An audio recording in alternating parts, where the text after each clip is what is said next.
Okay, you are welcome to tonight's session. Tonight, we are going to look at various documents and deliverables. And please try to respect yourself and put yourself on mute because I will not be warning you. All I will just do is a click and you're out of here. So, and you go and watch it later. So we're looking at documentations and key deliverables as a project manager and project management. Knowing the right documents and the right deliverables, these are what makes you a project manager. Not cramming the theories. You might know the theories, but you don't know the right document to use, and you don't know deliverables to produce and the right time to produce them, then you are not a project manager. And those documentation, knowing how to use all those tools to produce those documentations. Once you can produce all the documentations we are going to discuss, then you are a project manager.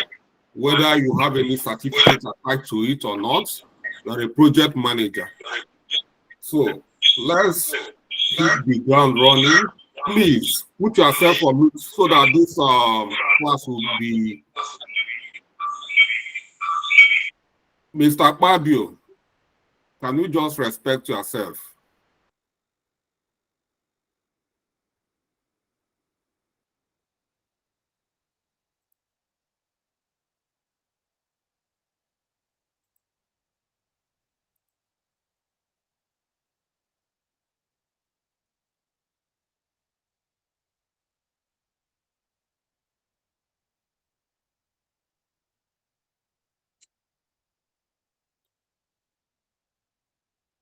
So, like I said, the last time we saw the project life cycle.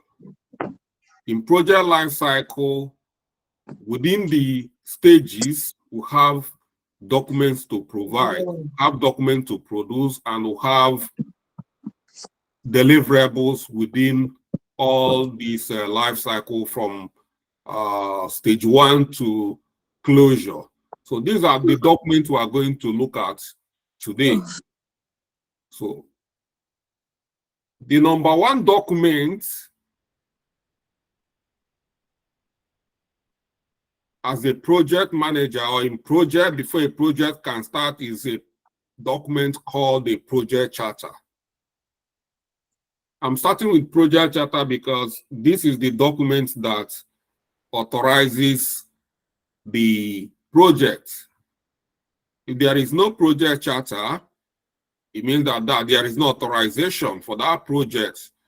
And if you are an experienced project manager, there is no way you can start a project without a project charter, because the project charter authorizes you. It's a document that authorizes. This particular word is very key.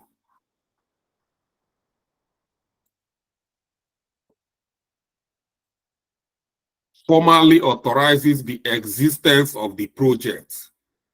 It outlines the objectives, scope, stakeholders, and the timeline. So this is what kicks off the project, this particular document. So let's look at how this document is structured. This is a simple project charter, which we are going to be using during our live project. In a project charter, we have where you capture the problem statement.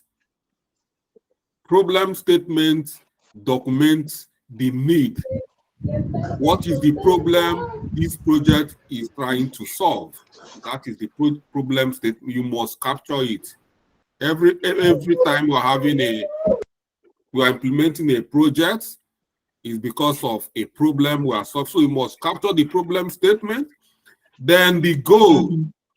You must capture the goal of this project, the objectives in this goal statement.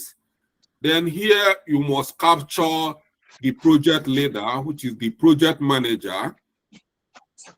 Then at the project approach, you capture the approach you are going to use. This approach is what we call methodology. If you are going to use waterfall for this project, it must be captured. If it's agile methodology, it must be captured. Then all the team members, when this project is starting here, you see team members, all the names of all the team members must be captured, and their roles, like what is their role? Are they business analysts? Are they a designer? Are they tester? You capture their names and their role. And then here you capture the support officers, like we talk about the PMO, the project coordinator, project support officer. These are support personnel. You capture them here and their role. Then you see scope here. You capture the scope of the project. We've spoken about the, we talk about the spoke, the scope. The scope here is the boundaries. When we talk about scope, I want you to see it as a boundary where you cannot cross. So what are you supposed to do?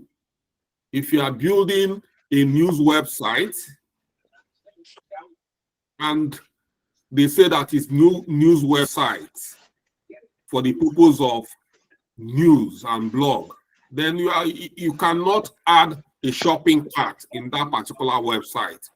When you're adding a shopping cart in that website, then you are going out of scope. So you must define the scope. It must be captured here in project charter and deliverables. All the key deliverables must be captured. And then the date, expected date of this project must be captured. That is when the project is starting and when the project is expected to complete. Then the project milestones. That's why when you are breaking project into stages, you are giving it like milestone. Within the initiate stage, you have a key milestone.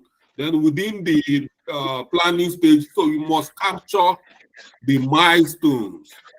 And then you put a date for every milestone. When the milestone is expected to be achieved, you have to put a date, and then you have to put the project leader, which is the project manager, the signature, and the date, and the project sponsor.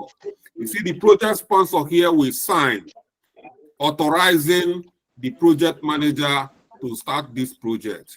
Once the project sponsor signs this document, the project starts officially. So many people do their project, finish their project without a project charter. That is a cowboy approach. It's not the best practice. When I mean cowboy, I mean it's not the best practice. That's not the best way to do it. So it's a key document. You must know how to draft something like this. Even if you are a project manager, you find yourself in an organization where they are not using it, try as much as you can to develop one. So you are not doing the company a favor, you are doing yourself a favor as a project manager, more especially if you are working in public sectors where you spend government money.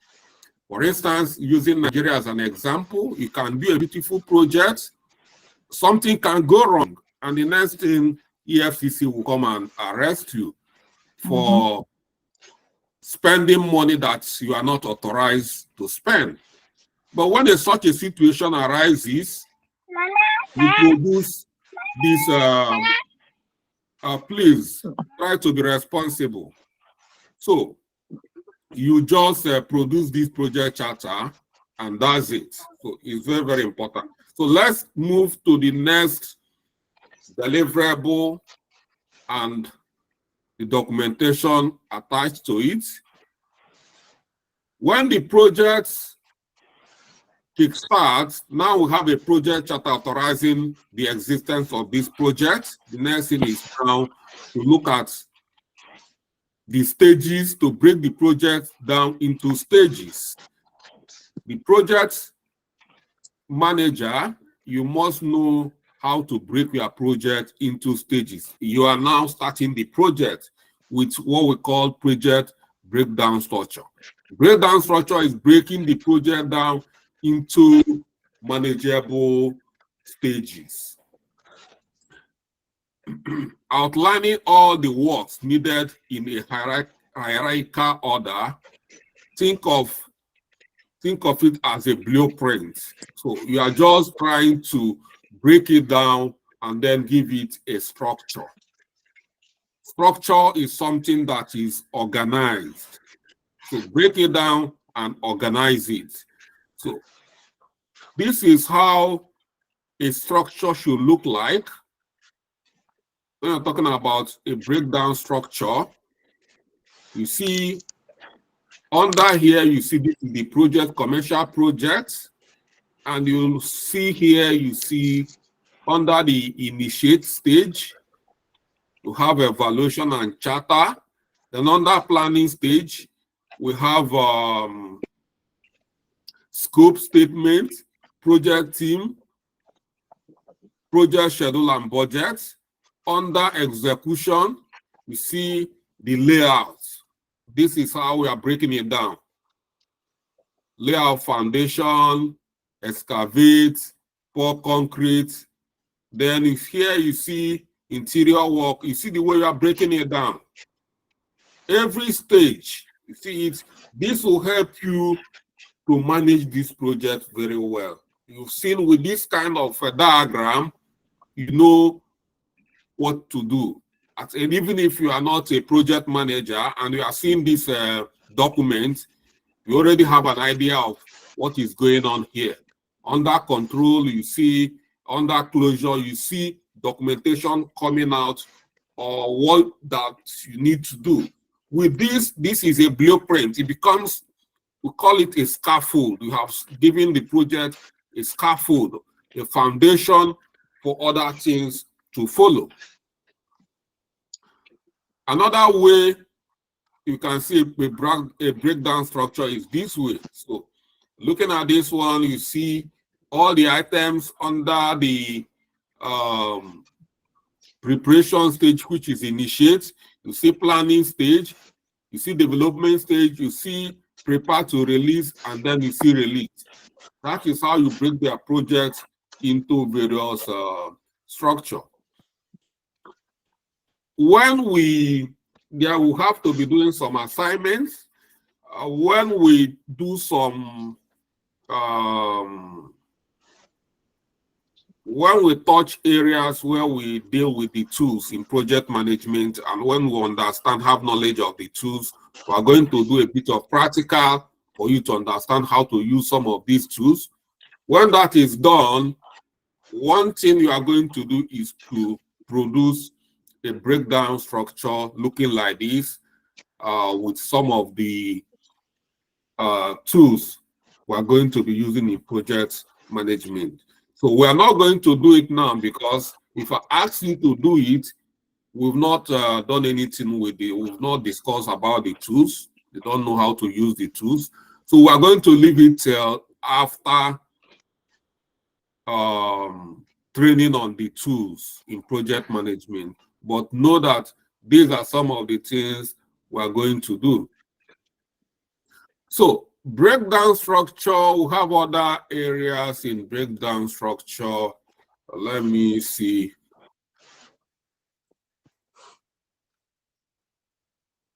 So This is my breakdown structure. You see here, this is done with Excel. This ERP implementation project life cycle. You see under the initiate stage here, you can see under the initiate stage, this is the activities and tasks. This is time allocation. And this is during the breakdown structure, initial breakdown structure, when I'm trying to break this down, there's no time here. I just break it down under key stages like initiate, planning, execution, monitoring and control, and closure. And then I try to capture all the deliverables. You see the deliverables here in this particular project. These are key deliverables here within initiate stage. This is the activities and tasks. This is time. This is meeting and collaboration that's supposed to happen within this project. This is the technique I need to apply at every stage within this project. Like you see, conduct feasibility studies. I said I'm going to do it in 1 day. And I will have a meeting through collaboration. I will have a meeting with the stakeholders. Then project management stroke business analysis technique. Here I will conduct a cost-benefit analysis, or I will use SWOT analysis. And what is the document I'm going to produce? I will produce a feasibility report. And who is going to do this? Project manager. And this is the status. Have I started this? Well, so when I start, I will say it will be in progress. When this is done and looking, maybe needing a review from a higher officer, I'll put it in review. When it's completed and approved, I will do complete. So that is how I do my breakdown structure using other documents. But in the diagram, this particular diagram is just to visualize it in a very simple way. But you see the detailed breakdown structure that I've just showed. That's what I mean by project breakdown structure. That breakdown structure in my Excel document is not the project plan. I've not created the project plan, but with that breakdown structure, it becomes a blueprint. From that, I'll create an authoritative project plan that I'll be using for that ERP project. So that is how the breakdown structure works. So it gives the project a meaning.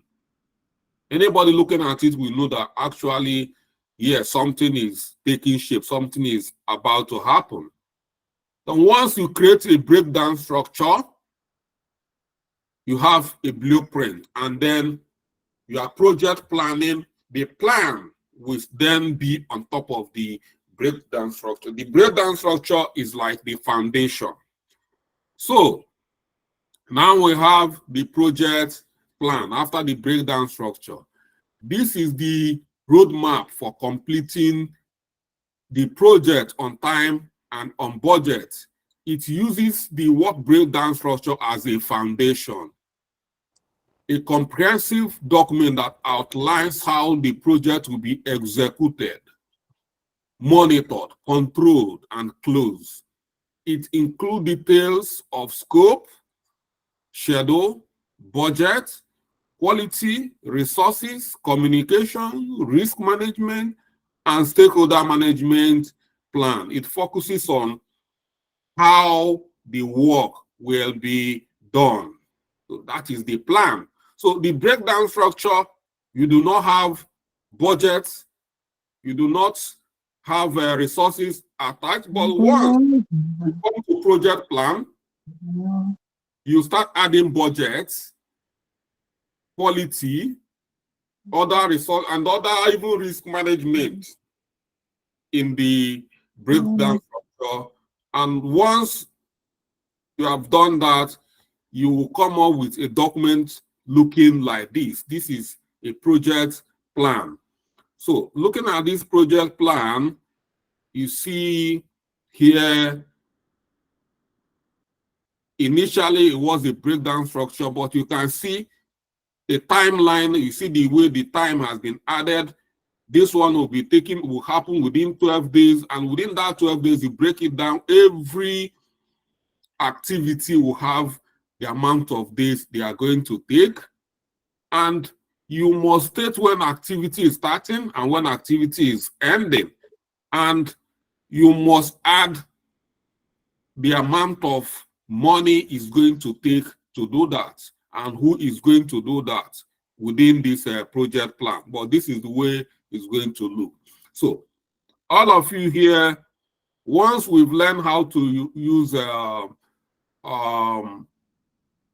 this particular document here is captured from Microsoft projects. We are going to use either Microsoft projects or project label. So this Microsoft project is a paid document, but we'll have a free one that everybody can use. So when we come to tools, we'll talk about all these. So everybody must produce a project plan by the time we finish this training. It's part of the assignment you are going to be doing. And this assignment I've just mentioned reminds me that you have to start doing your quiz.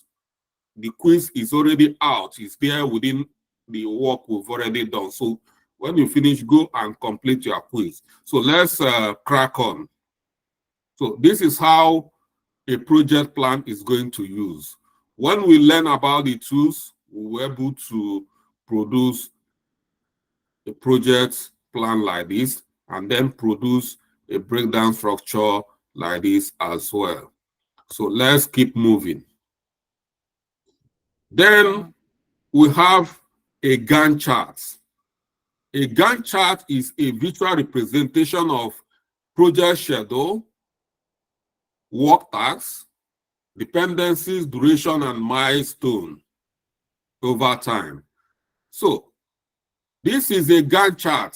So this particular tools, Microsoft project and project label, they comes together with Gantt chart. So as we are working, you see here, this graph here is what we call Gantt chart. You're seeing the graphical representation.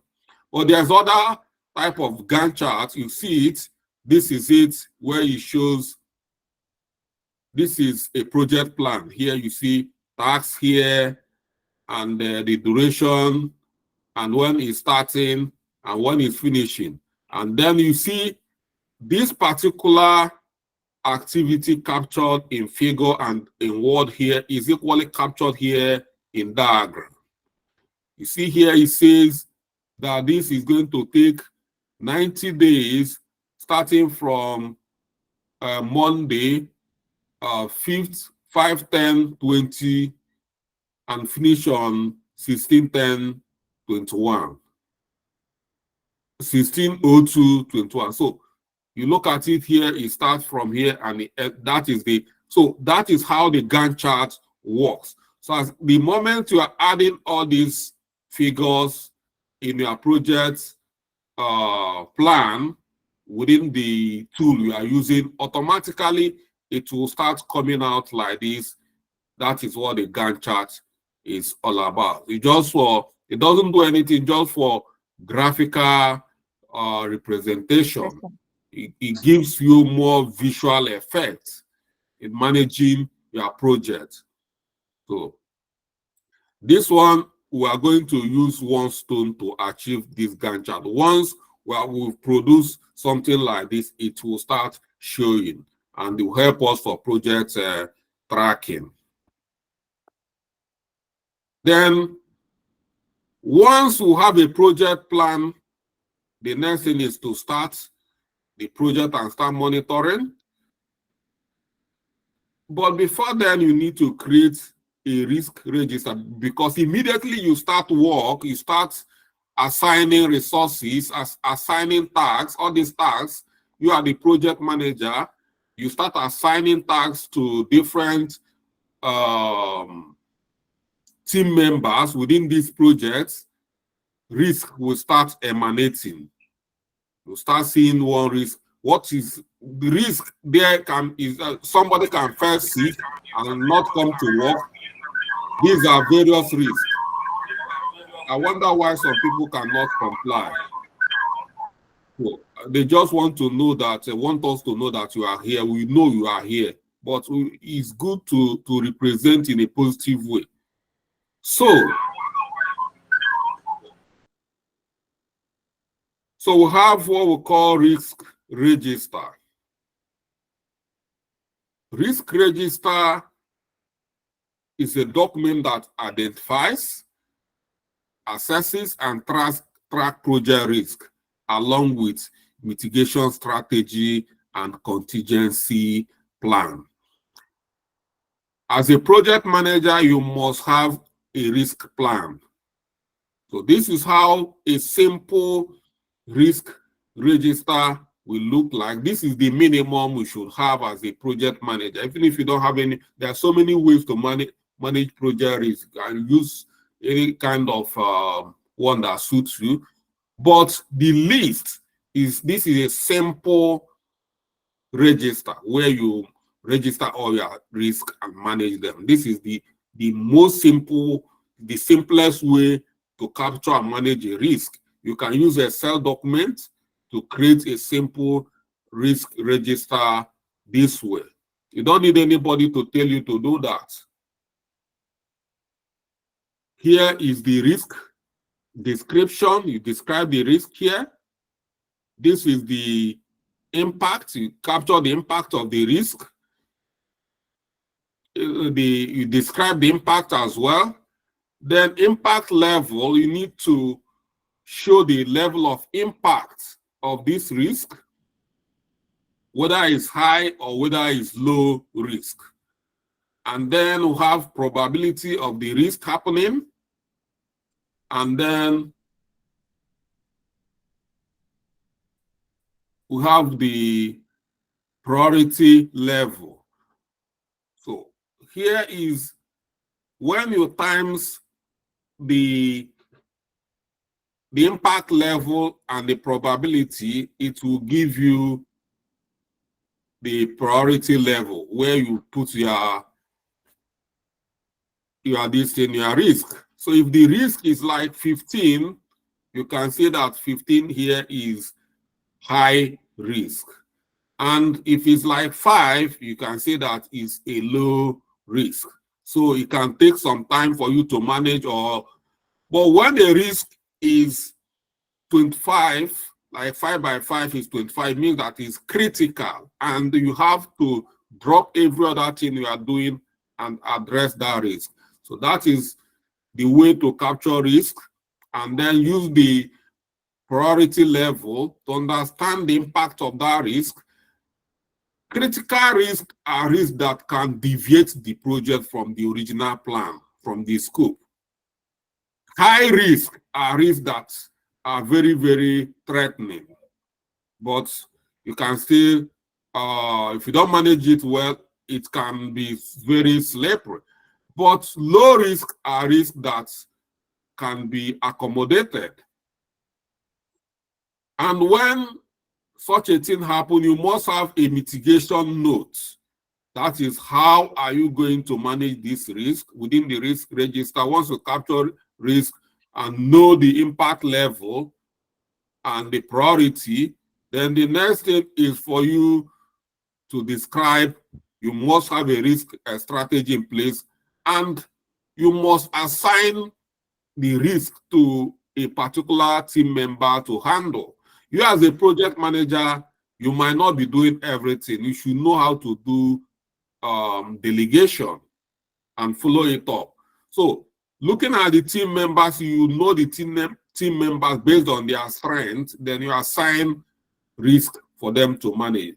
Assigning risk to a team member to manage Doesn't mean that the team member will be managing the risk in isolation, but it means that the team member will own the risk. If there is a meeting to call in order to, address this risk, it means that that particular team member will be calling the meeting, leading to make sure that this risk is resolved and closed.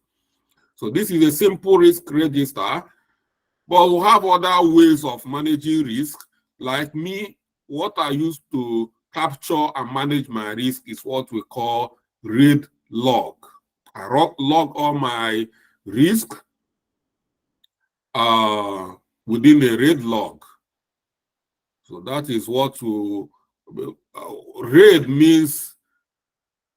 R is for risk, A is for assumption, and the I is for issues, and D is for dependency. So this is a document we are going to be using. I'm not going to be using risk register, but it's good for you to know that we have risk register. Like I said, this is the minimum. So this is more comprehensive because it helps you to not only manage the risk, but equally to manage issues. Issues are the risk that have happened. And risk is an issue that is about to happen. So assumptions are things that you assume that it should happen in this project. And dependencies are some of the actions that are dependent on another action before it can happen. So these are various things we need to capture in project in order to manage our project very well. So looking at this RAID log, when you are capturing a particular issue or risk, you need to classify them where they are supposed to be. For instance, you see this particular vendor master data is outdated. Here they captured it as an issue. Absence of procurement procedure is captured as an issue. It's already happened. Then here you capture the impact. You must assign owner who is going to manage it, just like in risk register. This is where this column is where you assign owner from their team members. And here is where you do the priority. And then priority depends how low, whether low, negligible, or moderate. And this is the risk priority number, where the 50 here becomes the critical, high here is 25. And you see here, when you manage a risk, you close it. But a risk that is not managed, here we leave it open. So RAID log is document that we are going to be using very often. So as we are using it, we are going to learn how to use it. Very simple to use. To have a template we are going to be using. RAID log equally have a dashboard. Looking at this is how the dashboard is going to look. Under the dashboard, you can, in one glance, see the health of the project. Looking at this, you can see how healthy your project is looking at. When everything is critical, then you know that your project is not healthy. Your project should be healthy when there is no when there is no red color here. Red color here means critical. When everything is red or here in orange color, it means your project is not healthy. But when it's blue or ash, it means your project is very healthy. So looking at here, looking at the dashboard, you can see we only have under risk, we have two risk. Under assumption, we have two assumption. And under issue, we have three issues. And under dependency, we have no dependency. So that's why I prefer using rate log, because it helps you to manage multiple factors around the risk management. But when you are using something like risk register, you just capture only the risk. But what about the issues? What about the assumption? What about dependencies? So when we are going to look at techniques in project management, we are going to look at rate log in details and how to use this particular document called rate log. Then we'll have stakeholder register. In stakeholder register, we identify all the project stakeholders, their roles, their interests, and the communication need. Doing this, that's what we call, try to understand the stakeholders, try to identify them, understand their role, the interest, and their communication need is what we call stakeholder analysis. So we have a document we are going to be using. This is stakeholder analysis document that we are going to be using for managing stakeholders. This is how it's going to look. In stakeholder analysis, the first thing is to create a register called stakeholder register. This is it. Under the register, we have stakeholders, name of the stakeholders, where you capture the stakeholders, write their names, like my name is Charles, and Ugu, you put it Charles, Ugu here, and my position in the company, which maybe if my position in the company is CFO or CEO, you write my position in the company here as maybe CEO. Then, and what is my role in the project? I might be the CEO of the company and equally a project manager. So in that particular project, you must state the role, project role of that stakeholder. If I'm this project sponsor here in that project, you can come here, CEO in the company and in the project, project sponsor. Then you capture the power I have here under power. Because I'm the sponsor, then you should expect that I should be an influential stakeholder, and we call it high power stakeholder. And then the level of awareness within the project, what is happening, should I be aware, or I should be aware because I'm the sponsor, I should be aware of everything that is happening. Nothing should come to me as a surprise. Then the level of interest here, then am I interested in what you are doing? Yes, I'm interested. If I'm not interested when you are doing your stakeholder analysis, then you must state that I'm not showing interest. And if I'm not showing interest, means I'm not supporting you, means I'm not supportive. So this is what you use to capture. At this point, you are doing analysis under this risk register. But the main thing is that you have to identify stakeholders before you start using this document to conduct analysis. And not only that, you must have a communication plan on how to manage your communication with your stakeholders.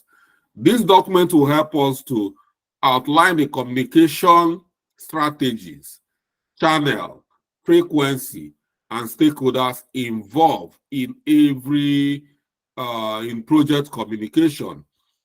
So with this document, you can see this is the stakeholder's name. Every stakeholder must have a method of communication. Some stakeholders, you communicate with them just by calling them on phone. Some stakeholders, you can just, it must be an official email. Send them email.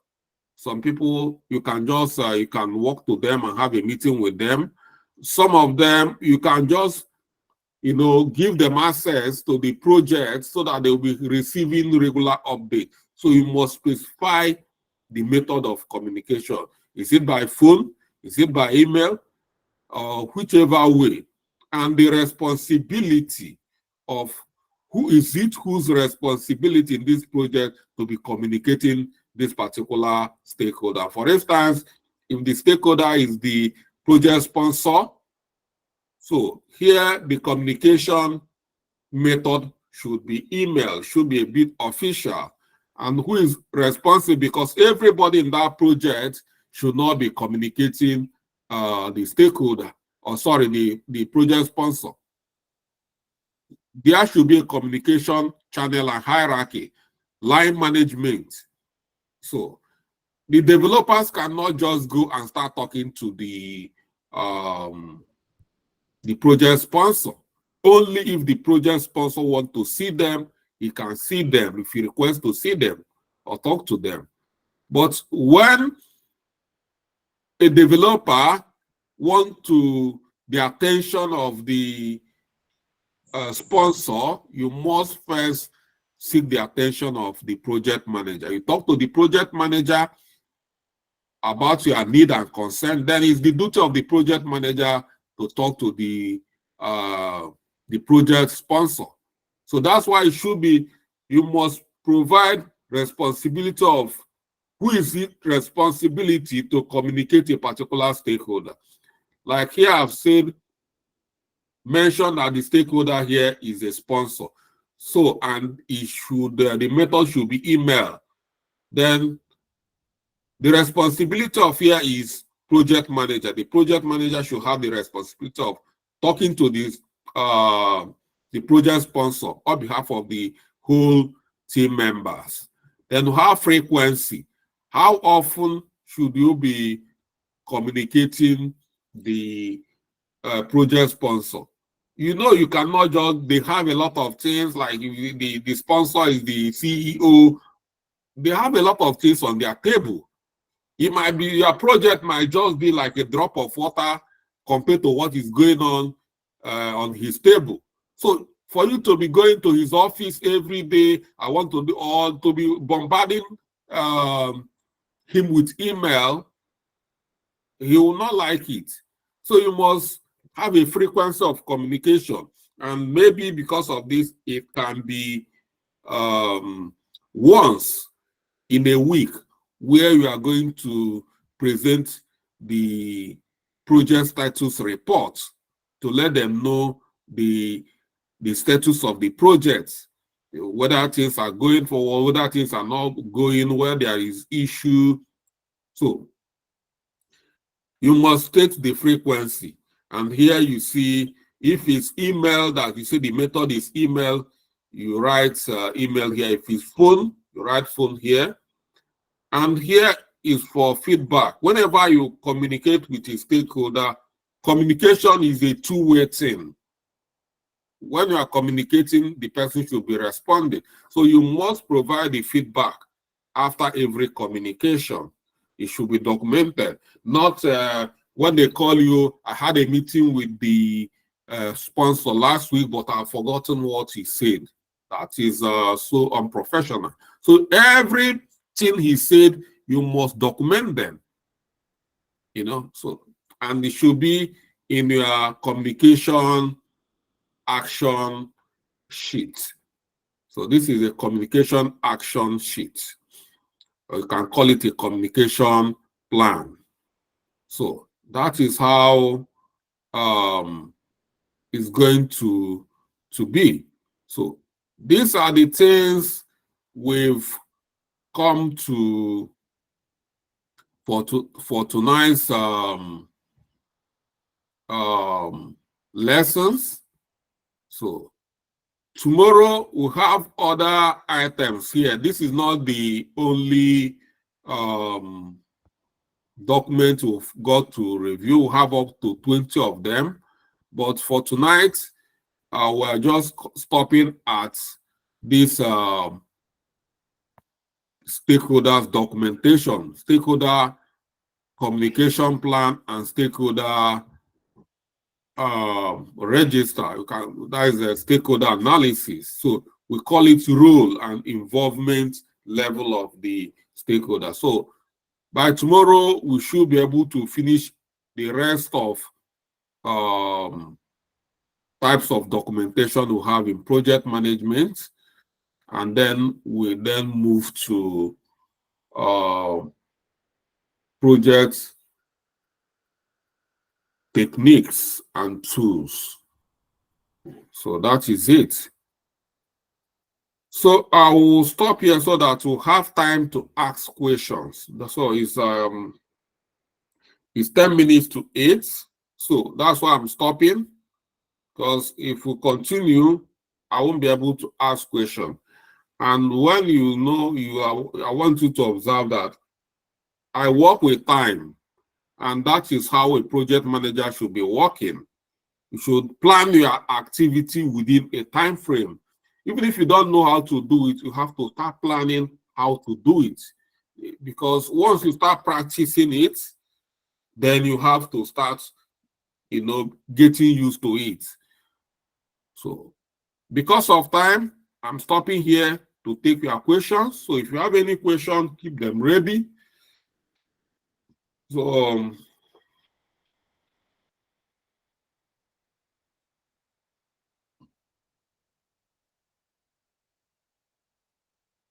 so if you have any question, I'm going to start by, let's see who are those that have got questions here.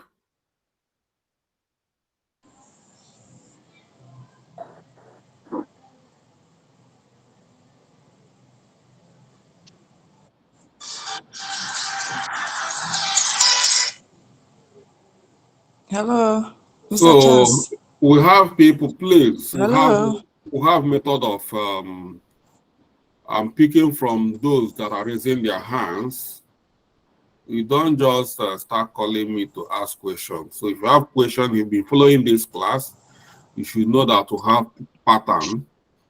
So if you have a question, you raise your hand, and I'll be calling names. So you start. Try to be as brief as you can, so that others will have the opportunity to ask questions as well. So, De Chula Lawa.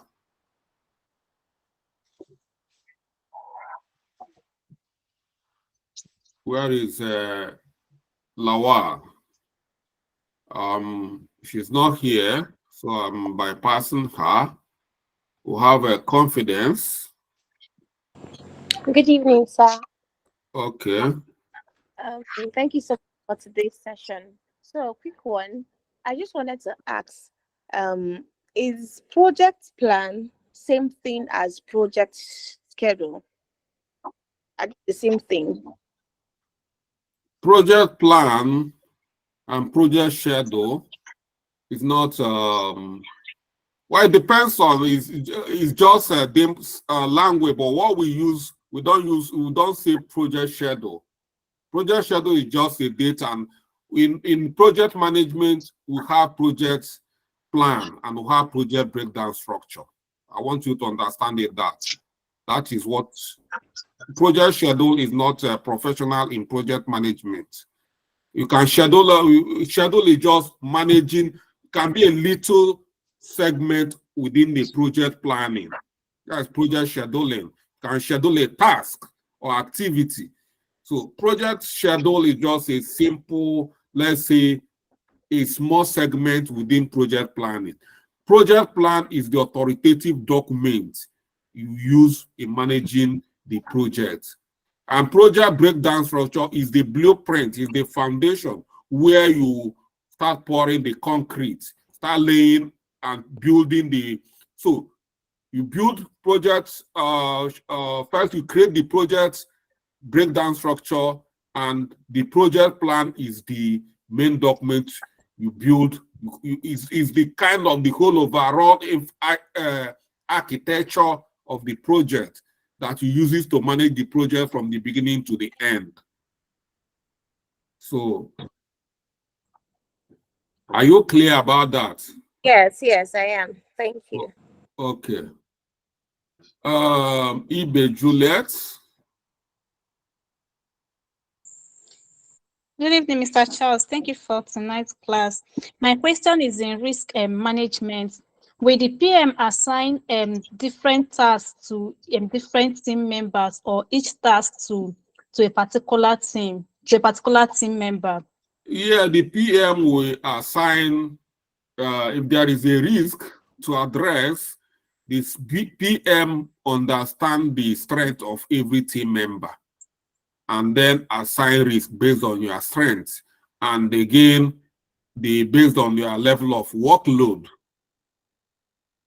So PM should have a good knowledge of every team member's strength and weakness and knows the workload. So for instance, if my work have a lot of workload, I'm working on 3 deliverables, and you are working only on 1 deliverable, and there is a pressing problem, and both of us have the same capacity in managing that problem. Of course, that problem, that risk should go to you to manage because of the risk, because of the level of workload.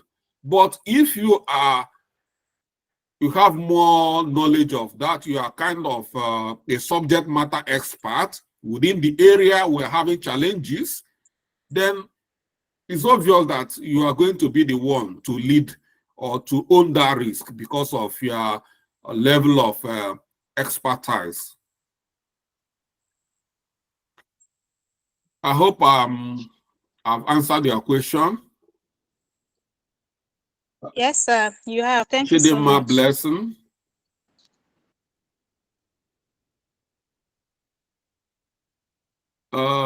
Nkechinyere McJen. Lucy Nadi. Good evening, Mr. Chat. Thanks for today's class. Please, my question is based on this red log. I Okay. didn't get the full meaning of it. Please, can you just show my light on it? I said that red log, red is for risk, is RAID. R is for risk, A is for Assumptions. Assumption. Yeah, assumption. I is for. Can somebody help me here? Am I the only one in this class? Issues. And D is for what? Dependency. D is for dependency. D is for dependencies. So that is the meaning of red log. And all these items here are things that can, when some of them are not managed well, it can derail the project. So when we come to, I said when we come to techniques in project management, that is when we are going to dissect the red log and how to use we even create, everybody should be able to create some items or enter some items within the red log. Is something we are going to do together as a team. But it's a more robust way of managing risk than using the simple risk register where you capture only the risk. The red log help you to capture not only the risk, because it's not only the risk that is that can hurt the project. What about the issues that already happened? What about the dependencies? You know, what about the assumptions? So, but we are just identifying some of these documents and looking at them at high level. So many of them, we are going to treat them in details because it's a technique. It's not just a document. It's a documentation, but it's equally a technique in risk management. So it's going to be one of those big techniques we are going to look at in project management. So we have Edith Ugu. Thank you, sir. Edith and Edith is not here. We have Adding the Charles. Good day, sir. Good day, sir. Yeah. Please, my question is, for example, you're given a project or you're managing a project, and then how are you going to get the details of the stakeholders as per to know their interests and all that? Like, are you going to ask them directly, or the person that hired you would give you the details, then you impute it? Yeah, when you start a project, more especially if you are new to the company, but in some cases, you're working in a project where already in the company, you should know the project team members. But if you are new to the company, you can ask for a list of stakeholders, or you can, depending the nature of project, then there you, if something like you are creating something like you are meant to implement something like a CRM, you should know that that CRM system should be related to marketing. So when you have a document called a project brief, project brief should contain the list of stakeholders. Is it one of the documents whoever hires you or the sponsors, they should give you a brief about the project.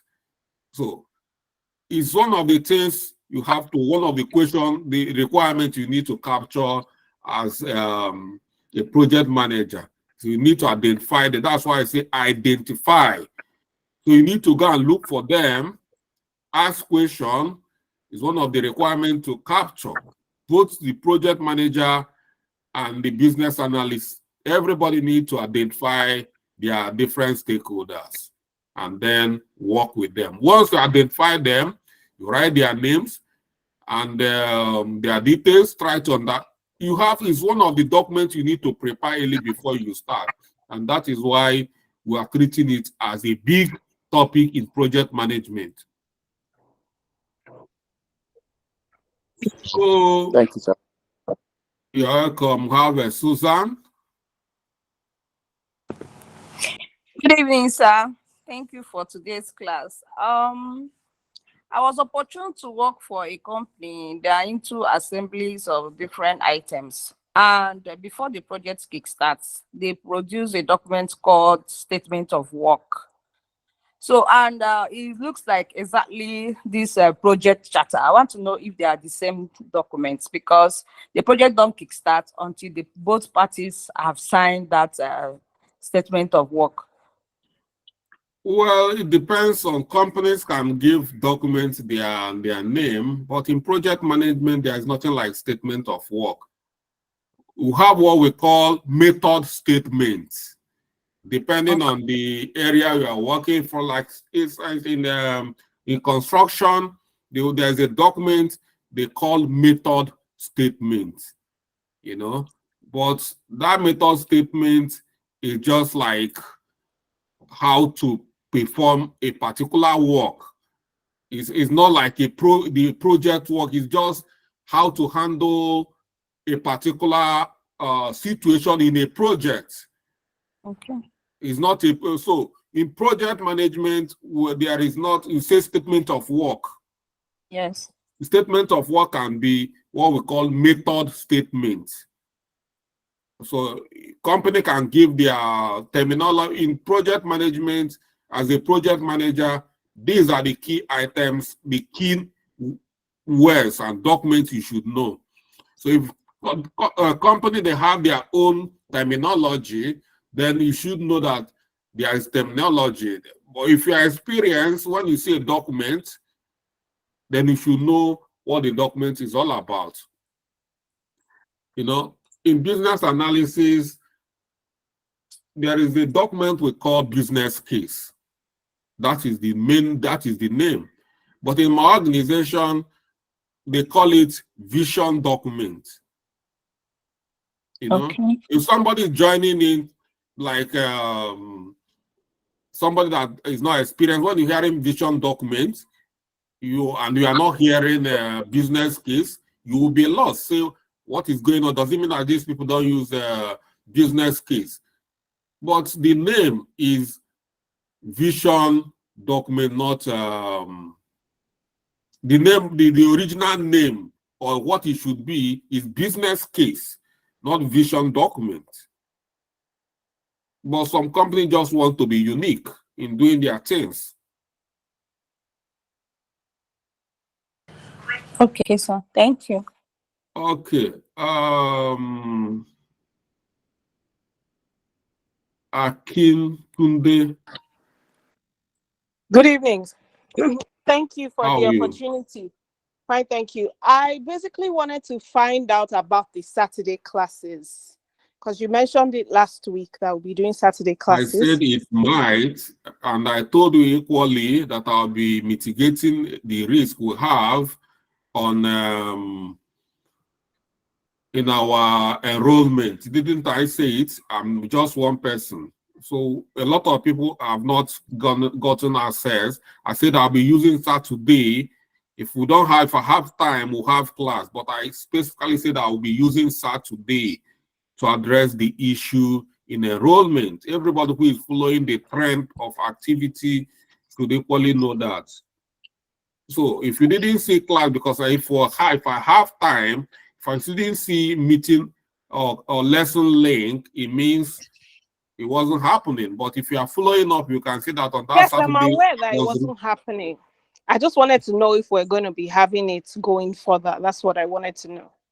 I said statutorily is going to be Thursday, Wednesday, and Thursday. Statutorily means that standard. So if we have time, I short will not be having on Saturday because I have family and I need All to right. spend time with my family. Thank you. All right.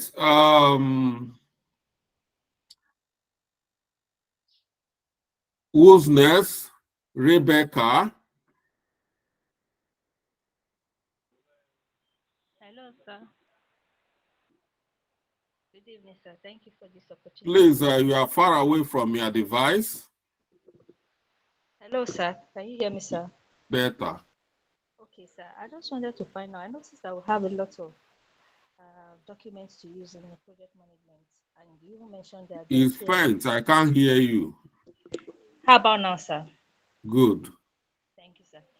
You said we have a lot. We have a lot of documents to use in project management, and you mentioned that there are still a lot. I can't stay here. I don't know what's happening to you. You just come and it disappears again. Can you hear me now, sir? Yeah, so why is it coming and going? I'm sorry. I think it's a network. So we have a lot of documents to use in our project management. You mentioned that we still have a lot that you're going to show to us. So I wanted to find out if we have a particular project to carry out. Do we need all the documents? Do we need to use all of them? Or depending on the project, we just need a selected few? We don't need a selected few because the document I'm showing is the document you are going to use at different stage of the project. Are you getting me? Yes, I am. So this is a standard document you need to use while managing a project. If you need to add more, but these are the minimum documentation, because in initiate stage, we have documents to be used. We use them. We have like 5 stages in projects. So, and we are talking about like 20 documentation here, meaning that a stage will be using like 4 documents or 5 documents within a stage, and that is not too much. Is that? No, sir, I get it now. So it comes with the stage. Yes. So Okay. These are documents we'll be using at different stages of the project. Okay, sir. And deliverables. All right, sir. Thank you, sir.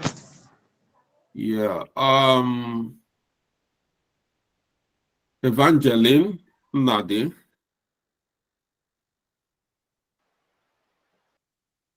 Evangeline is not okay. Mr. Charles. My question is this. Okay, when carrying out a project and then you notice that the level of impact is very high, will it lead to termination of the project entirely? Or you can just continue? Okay, for instance, now, if you want to build something, like you want to, it's a construction site, and you notice that in a space of maybe like 10 years after, that the place might sink, like because maybe it's close to a water body or something, will it lead to complete termination of the project, or you can still continue?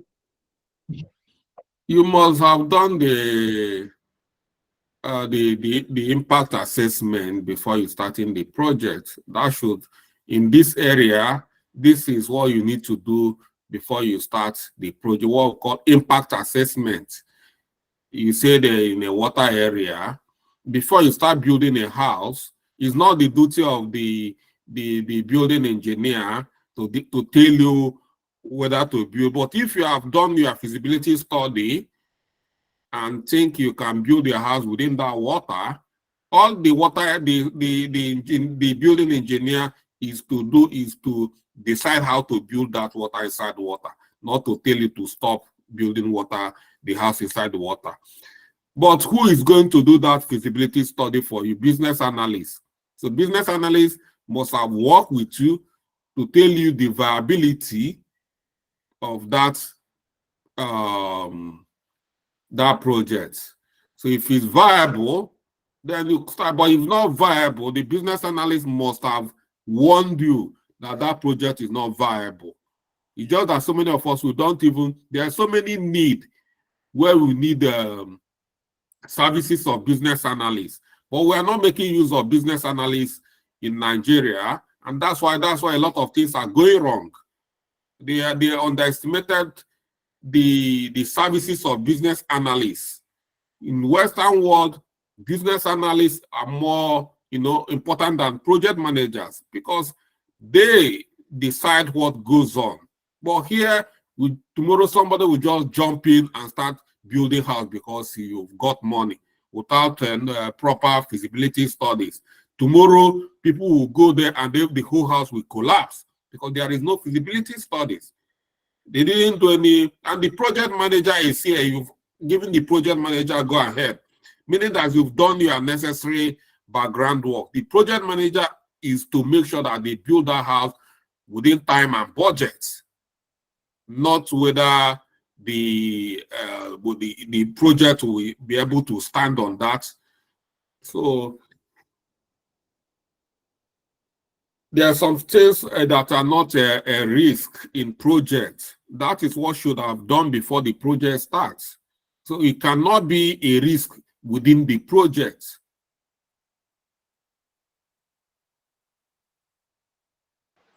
All right, thank you, sir. Okay. Diamond Sparkling. Okay, good evening, sir. Thank you so much for today's class. Can you hear me, sir? Carry on. Okay. In our last class, you talked about triple constraints as 3 things that could impact the project. Can they also be regarded as risk? Yeah, that's where the risk comes. Risk revolves around 3 of them. So that's what it means. Constraints is boundary. This is where the risk comes from in projects, more especially when we talk about you as a project manager, not like the other one saying building in before you build like in a waterlogged area, you must have decided that this is what I want. The project, the risk should be revolving around you going above your budget, you going above your timeline, and you going beyond their scope, doing what they are not asked you to do. These are the 3 constraints: scope, budget, and time. These are the areas. Anything that should make you to go above your budget, you should stop it. Anything that should make you go above your timeline or do what is not captured within the scope, you desist from it. Once you can manage these 3 areas very well, then you are a good project manager. Okay, thank you, sir. Yeah. So who's next?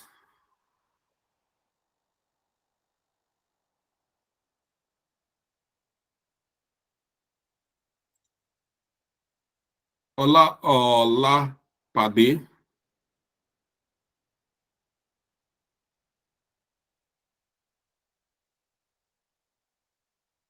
Timothy is not here.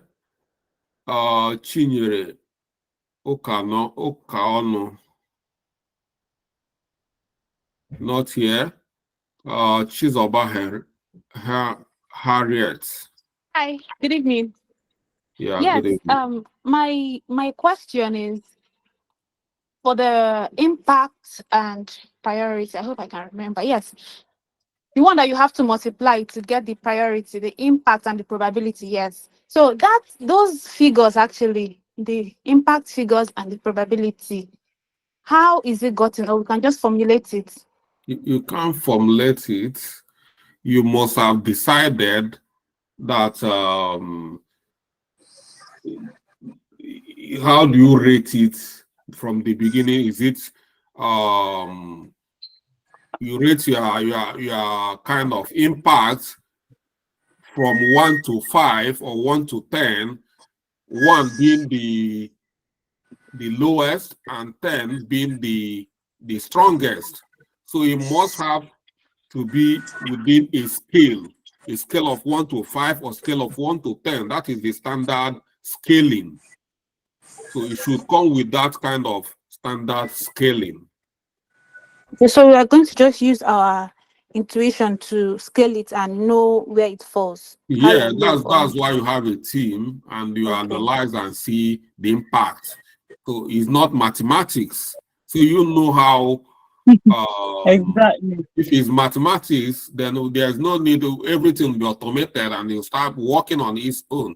But that's why you have to do brainstorming. You have meeting with the team to decide and give it a rating. Okay, thank you so much. I don't know how to answer this question. Sorry. So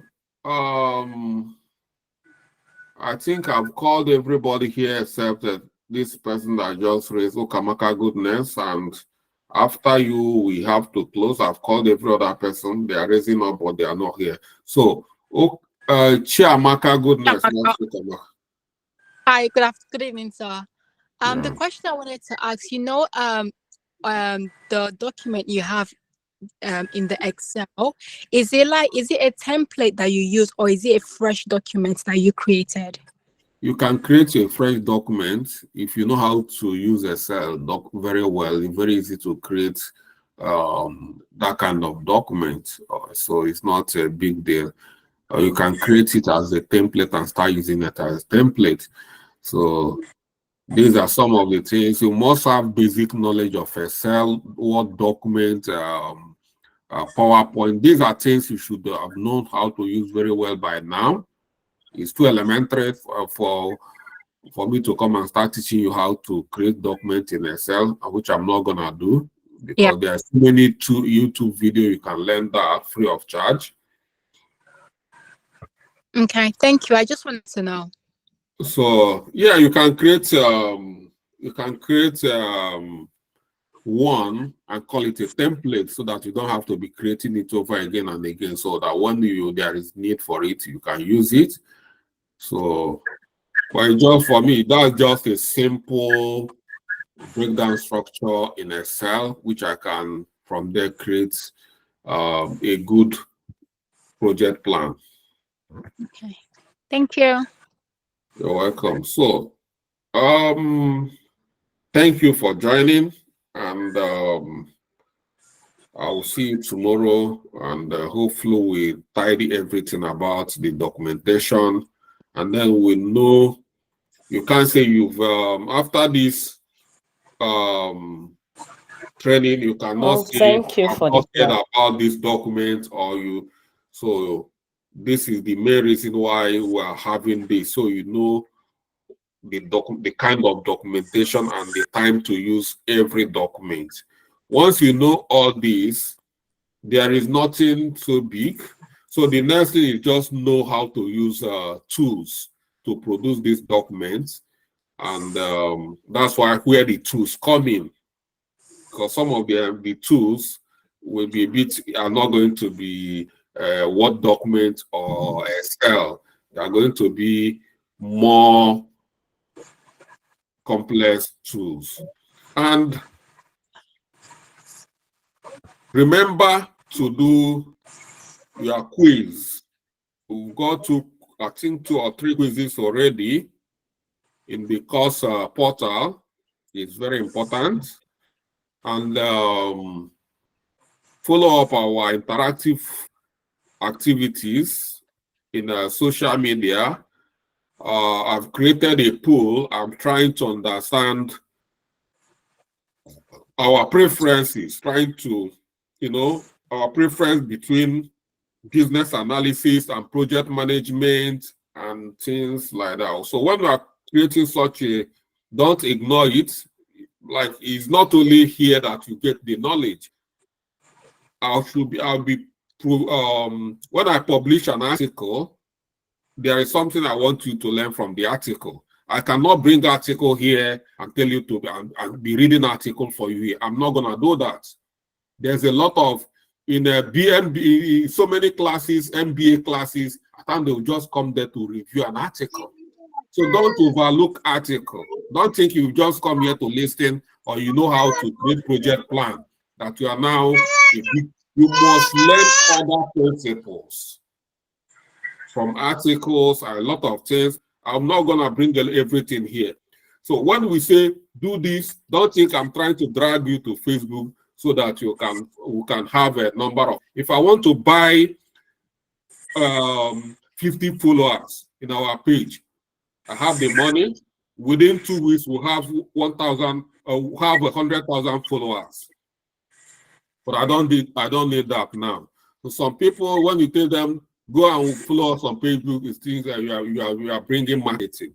I've already caught you here, so I don't need to do a lead campaign in order to get you. So people have been looking for lead to get them are people that are not already have their contacts. But you are having here, when I ask you to do something, do it for your own interest.